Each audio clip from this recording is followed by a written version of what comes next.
हर साल आप दीवार पर लगे कैलेंडर बदलते हैं क्योंकि साल बदल जाता है, लेकिन एक साल में केवल साल नहीं बदलता। हजारों परिवार की गोद सूनी हो जाती है, हजारों बच्चे गायब हो जाते हैं। फिर इनमें बड़ी संख्या लड़कियों की है। वही लड़कियां जिसे हम मातृशक्ति कहते हैं, वही लड़कियां जिनकी नवरात्रों में पूजा करते हैं, पैर को धोकर कंजक खिलाते हैं। जरा आंकड़े देखिए, जैसे ही साल गुजरता है 63,510 मासूम लापता हो जाते हैं। जैसे ही एक सीजन यानी सर्दी से गर्मी आती है और गर्मी से सर्दी आती है तो 31,668 बच्चे गायब हो जाते हैं। अगर हम महीने में देखें तो लगभग 5,000 से ज्यादा बच्चे गायब हो जाते हैं, अपने परिवार से दूर हो जाते हैं। और हर दिन में देखें तो 174 बच्चे गायब हो जाते हैं। इनमें लगभग 75% लड़कियां होती है। आरोपी के निशाने पर ज्यादातर 2 से 14 तक के बच्चे होते हैं। अब बड़ा सवाल ये है कि ये बच्चे जा कहाँ रहे हैं। ये बच्चे जिनके पास पहुंच जाते हैं वो इन्हें बंधक बनाकर इनसे काम करवाते हैं, यानी कि बंधुआ मजदूरी करवाते हैं।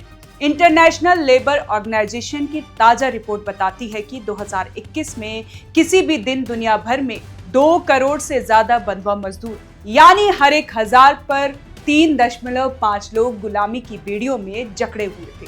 2016 की तुलना में 2021 में बंधुआ मजदूरों की संख्या 11% बढ़ गई थी। 2016 में इनकी संख्या 2 करोड़ से ज्यादा हो गई थी। दुनिया के अधिकतर बंधुआ मजदूर एशिया और प्रशांत महासागर में पाए जाते हैं। इनकी संख्या 1 करोड़ से ज्यादा है, यानी पूरी दुनिया के आधे से भी ज्यादा यूरोप में मध्य एशिया देशों में गुलामों की संख्या दूसरे नंबर पर थी। फिर आती है 2024 की इंटरनेशनल लेबर ऑर्गेनाइजेशन की रिपोर्ट, जिसमें ये बताया गया कि भारत में 7 करोड़ से ज्यादा बाल श्रमिक हैं, जिनमें अधिकांश एशिया प्रांत में पाए जाते हैं। ये बच्चे यौन शोषण का भी शिकार होते हैं। सेव चाइल्ड ऑर्गेनाइजेशन की एक रिपोर्ट बताती है कि यौन शोषण के लिए दुनिया भर में मानव तस्करी के शिकार लोगों में से 27% बच्चे हैं और हर 3 बच्चों में से 2 पीड़ित लड़कियां हैं।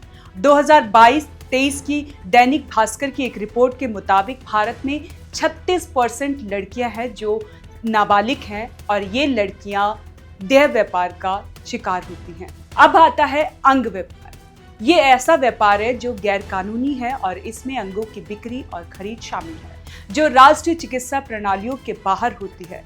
वैश्विक अंग कृत्रिम अंग व्यापार 2024 की रिपोर्ट के मुताबिक $1.76 बिलियन आंका गया है।